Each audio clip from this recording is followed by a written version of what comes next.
All right, guys. Good morning. Thank you for joining us on the Real Producers Beyond the Pages podcast.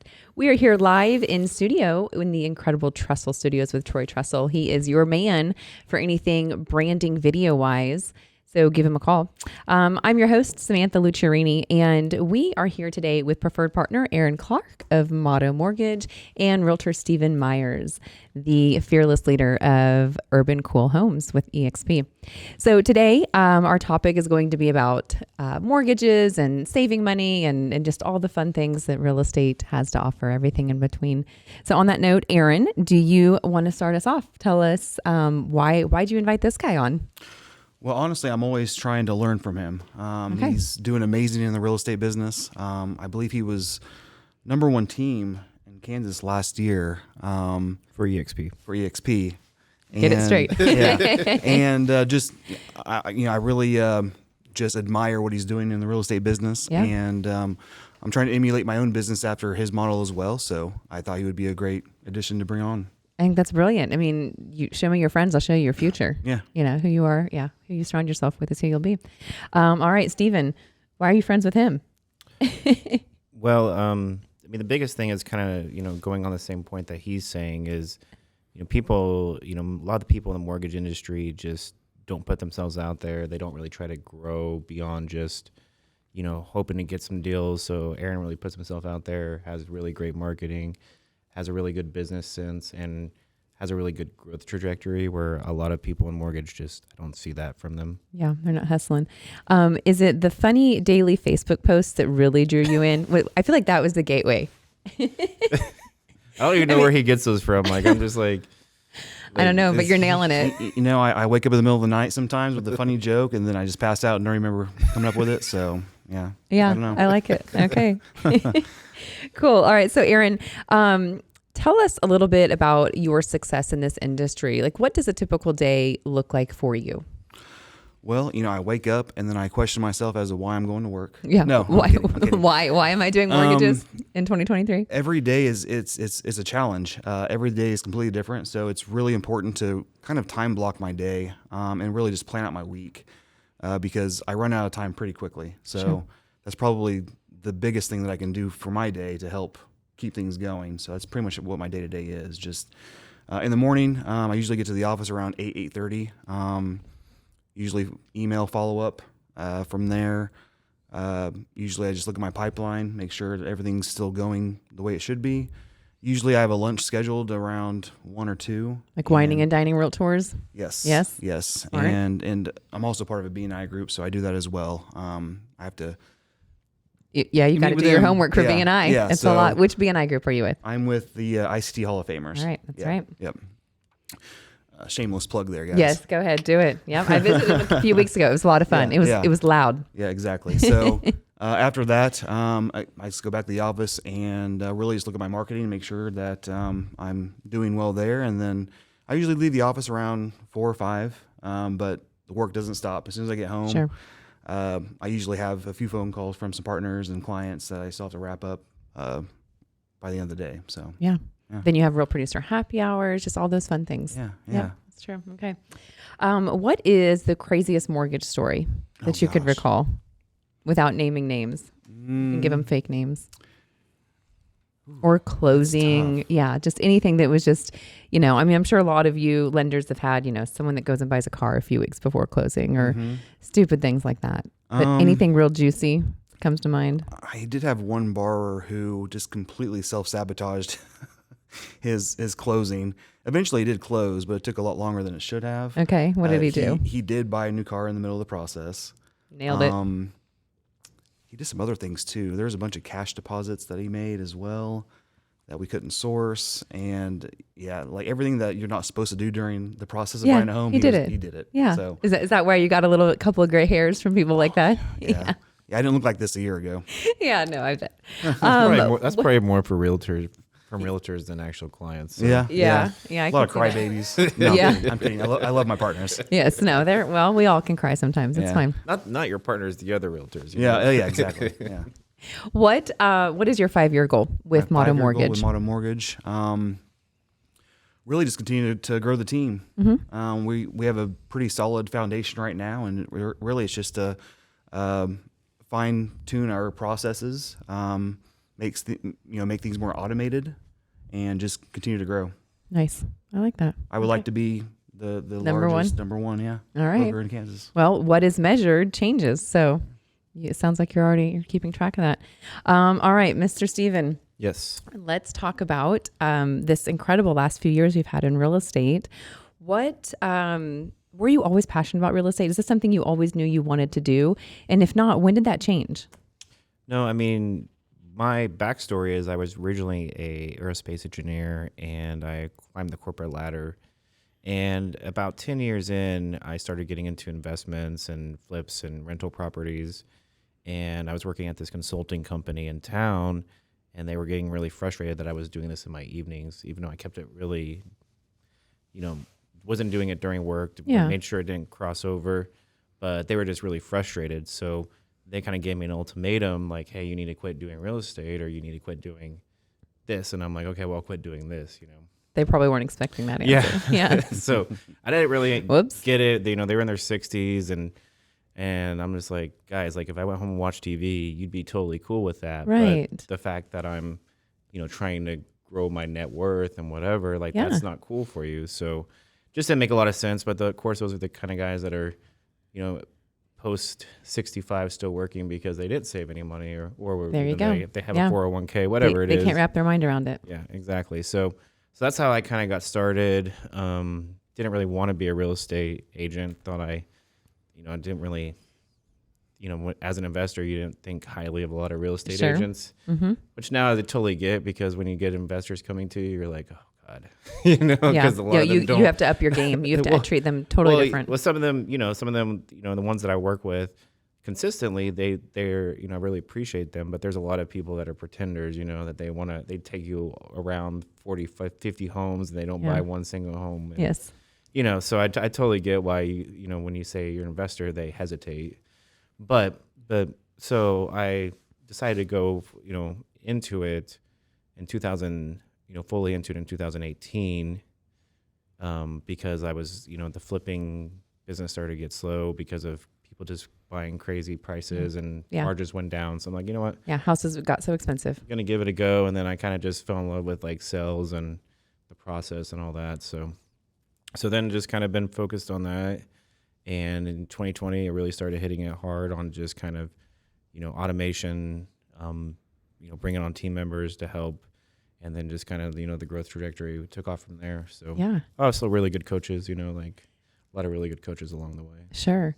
Well, and that makes sense now, because I have had a close eye on you over these last few years, and I really watched you grow, and I've watched your team grow.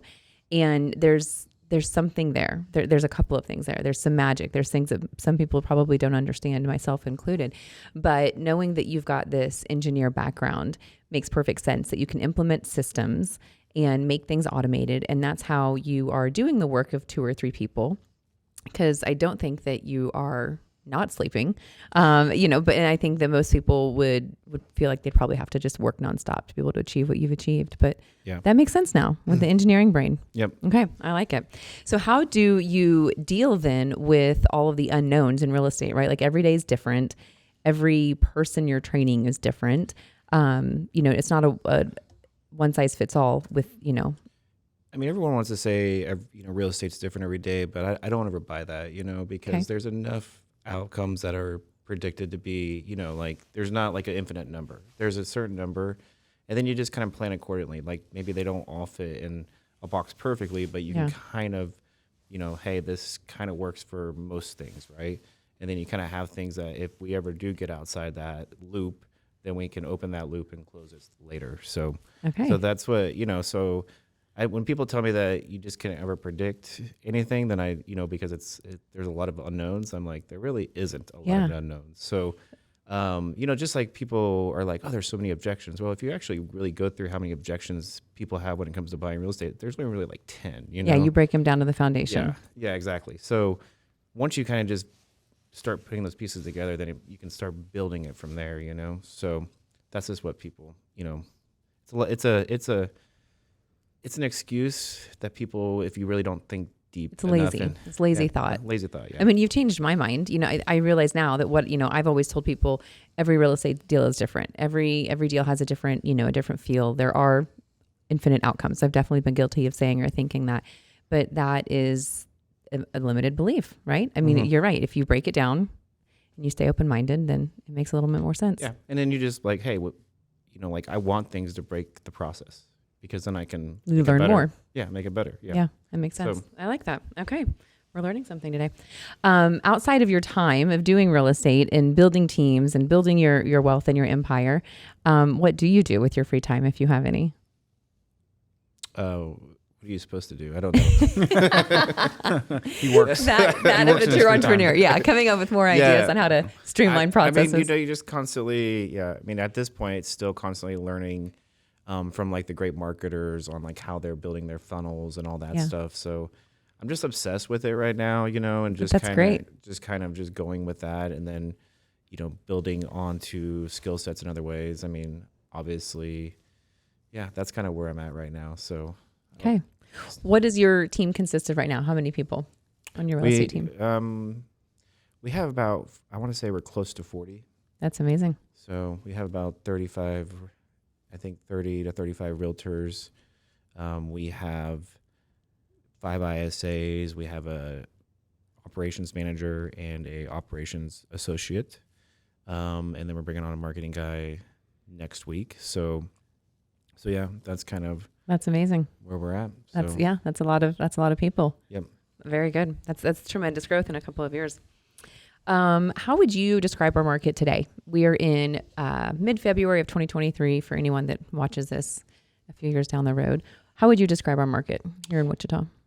I mean, right now it's very interesting. We started the year super hot and I was like, man, this is going to be a really awesome year. But then past couple of weeks have been a little weird. So okay. I'm not sure like where we're going to end up going. So, I mean, if you have a house that is, that's in a popular area, it's going to sell quickly. But like if it's not a popular house or if it's not in good condition, it's kind of sitting longer and buyers are kind of hesitating. So I don't know if they're just waiting for the new inventory. Yeah. If we're kind of going back to the normal market or if it's just kind of, maybe. Weird. I mean, I think that most people would agree that we are looking forward to some normalcy. Yeah. And this is the February, March months are typically the calm before the storm, before all the spring craziness hits. Yeah. It's just so hard to know because the last 3 years have been so crazy. Right. There was no seasonality to it. Yeah. I mean, rates have, I know Aaron knows, like rates have gone down a little bit, but we're not, up 2 to 3% like we were last year. So, hopefully, we get people back in and going. I mean, there's a high demand for houses. Those people have not gone away. It's just a matter of them getting back into it and out of the media's out of the propaganda. Out from underneath that umbrella. What are rates right now, typically today, Aaron? Depending on the product, of course, you're looking at around upper 5s, lower 6s. That's great. Some 7s. It just depends on the situation, but. Well, they knew that this was coming, so now they can take some time to build their credit and get some lower rates. And rates have been about this range for the last 6 months. So it's holding steady. They really haven't changed much. That's good. Yeah, that's good. You don't have to. There was a roller coaster there for a while. Yep. Stephen, and this question can go to you as well, Aaron. What purchase of $100 or less has been super impactful for you? I really like the book. Can we go do books? Yes, of course. Okay. The $100 million offer book. I don't know if you read that by Alex Hermosi. It's a really good book. It kind of opens up your eyes to like making offers and marketing and kind of today's world. Okay. So like it's been a lot of focus of mine on kind of digesting that and how do we put it into the real estate world. Okay. I like it. Aaron, anything come to mind for you? $100 or less. I know. I know. Especially with inflation. I know. $100 like goes like that. Mine is Audible, just my monthly membership to Audible because I can get all of these books and that knowledge is power. I spend about $100 a week on Chipotle, but okay, fair. No, that's not fuels you. That's not the answer though. Too bad they don't have like a card like Dylan's. Yeah.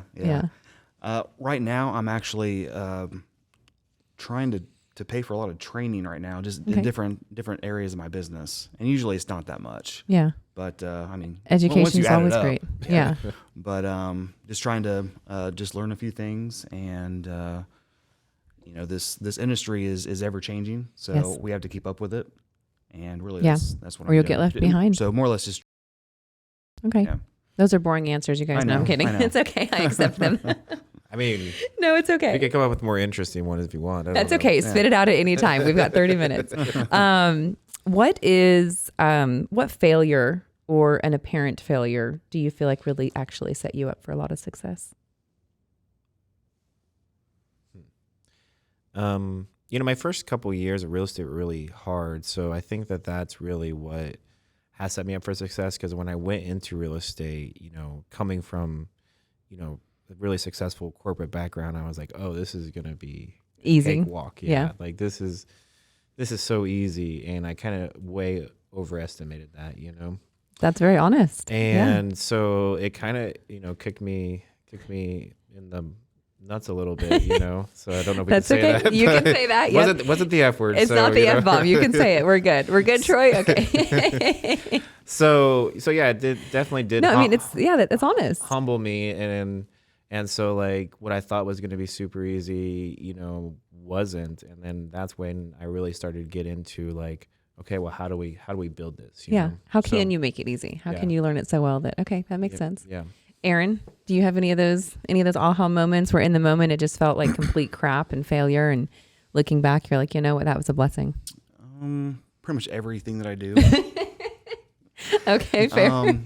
Growing That's up, fair. I grew up in a situation that wasn't very favorable. So I've always been a fighter. Whenever I see something, I just work my.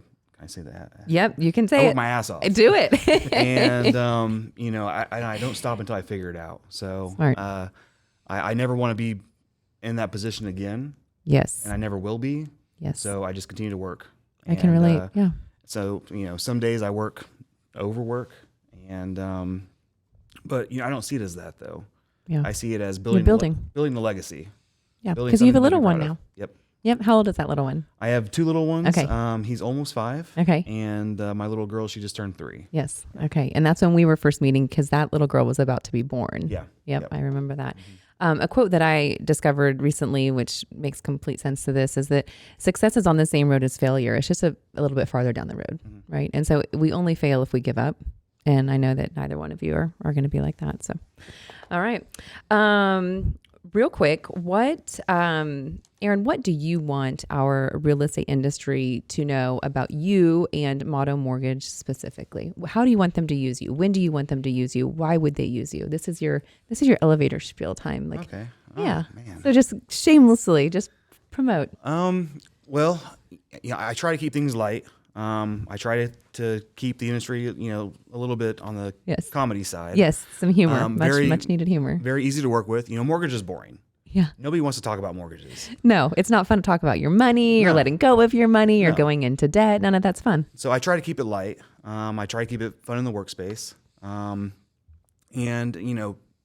going to Motto was a no-brainer for me. Yeah. The industry is moving more towards a broker type of platform. Yeah. You want to explain that just a little bit for those Sure. that don't know? So working with a broker, basically that gives my clients access to more products, better rates, lower fees, and just You shop around for them to exactly. find the best thing for And them, I right? shop around for them, exactly. So that's really the main reason why you would want to work with a broker, because we can really make any deal work for the most part. Good. So if we can't do it, nobody can. There you go. That's your tagline. And you're going to make them laugh Yeah, during the I try process. to. Yeah. I try to. Yeah. It's not going to be stressful. Okay.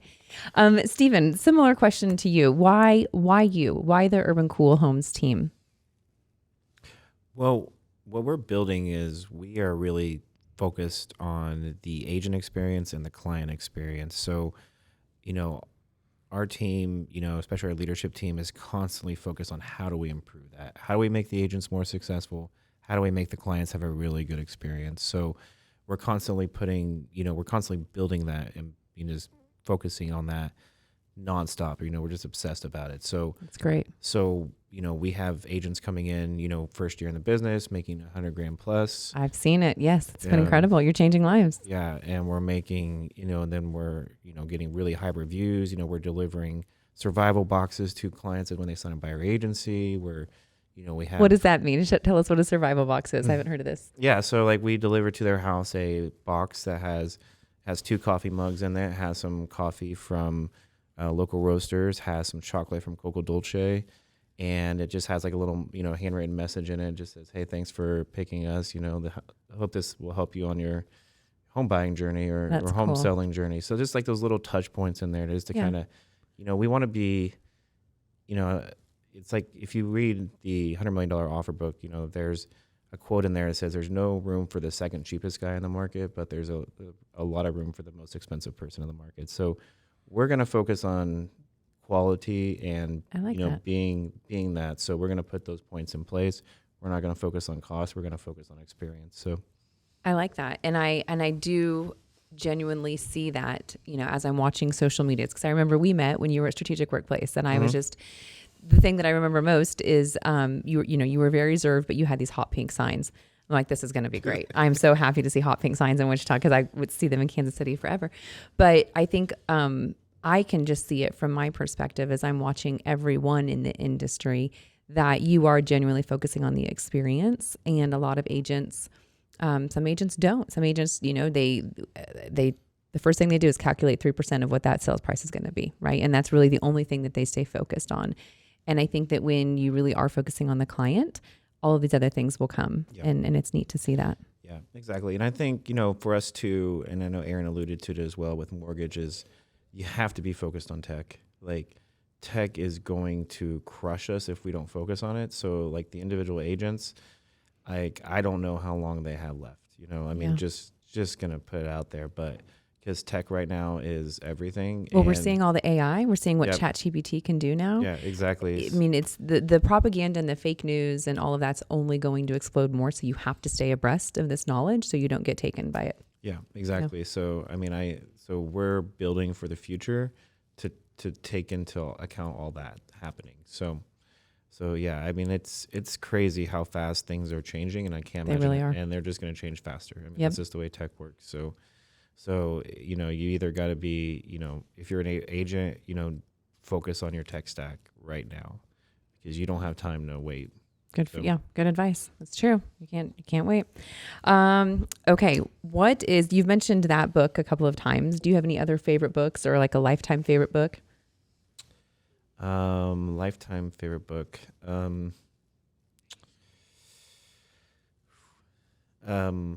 think just like Think and Grow Rich is probably, There's a movie coming out now. Have you seen that all over Instagram? I saw that. That's coming out.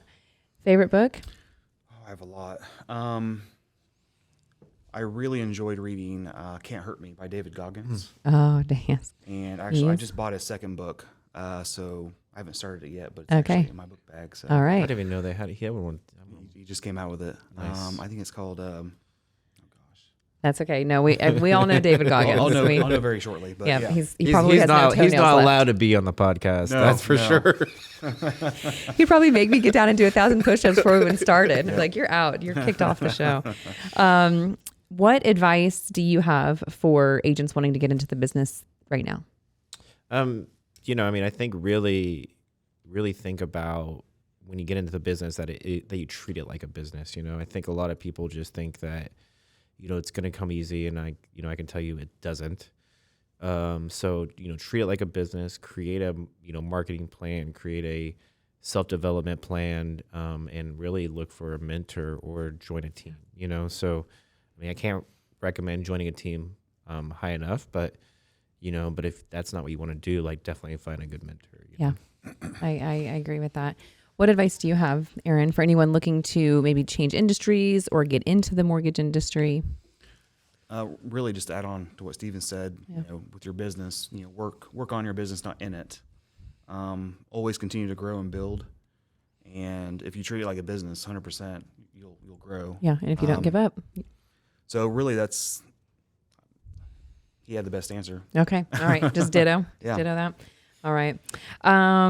What are some of the bad recommendations that you hear in your industry? What are some of the, I mean, you've debunked a lot of myths today, and people are either going to agree or not, and that's okay. Leave it or take it. But I'm not here to not be controversial. That's right. Yeah, you're here to mix things up, but in a very calm way. It's like this dichotomy. He's mixing things up and making waves, but in a very soothing way. So what?